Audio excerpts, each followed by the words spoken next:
Good afternoon. Welcome to the Midday Mull for Wednesday, the 12th of February.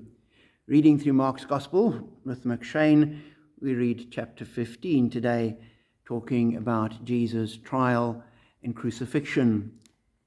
We're told that there was a tradition that Pilate, the governor, would release a prisoner at the festival of the Passover.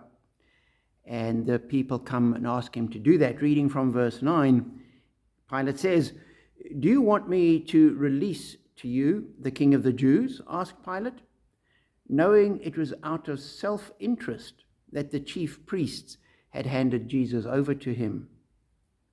But the chief priests stirred up the crowd to have Pilate release Barabbas instead. "What shall I do then with the one who is the King of the Jews?" Pilate asked. "Crucify him," they shouted. "Why? What crime has he committed?" But they shouted all the louder, "Crucify him," wanting to satisfy the crowd. Pilate released Barabbas to them, had Jesus flogged, and handed him over to be crucified. And as I read that, I thought this really does highlight the human condition. Here is everybody getting things wrong, or just being human beings and getting things wrong. The chief priests are under threat. They want to deal with it. They hatch a plan, and it is out of self-interest. They haven't got any real grounds to get rid of Jesus. He hasn't broken any laws. He's unsettling, and they don't like it. It makes their life difficult. So it's their own self-interest that drives them. Pilate, on the other hand, sees this. And so he clearly knows that Jesus hasn't done anything. He doesn't deserve death. He's ready to release him.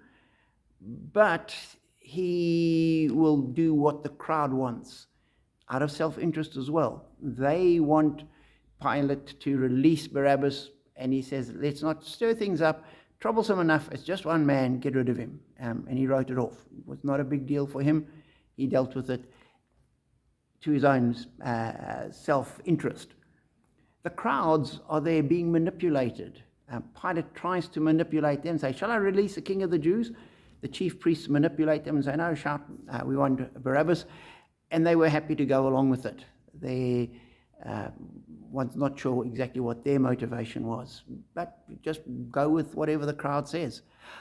And as I read that, I thought, today as we go into the world, we face the same kind of things, where people are acting in self-interest. I was speaking to somebody a little earlier who was just saying that a fairly long-term relationship has collapsed, and has suddenly realized that the other person was using her.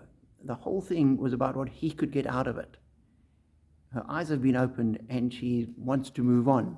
Self-interest. And so we mustn't be surprised when people deal with us in the same way that they dealt with Pilate and with Jesus. People will naturally look for their own self-interest in what they do.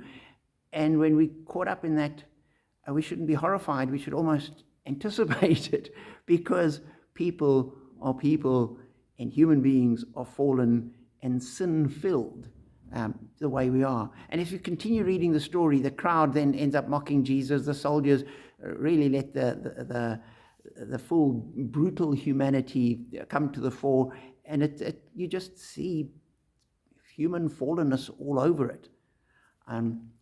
So we shouldn't be surprised. But then the other thing is that Jesus goes through with it. He could have stopped it. He could have called the angels at any point, and he didn't. And that just shows the love of God. While we were still sinners, Christ died for us. What an amazing thought. Those sinners, we sinners, Christ loves and was prepared to die for us. Hallelujah. Be blessed.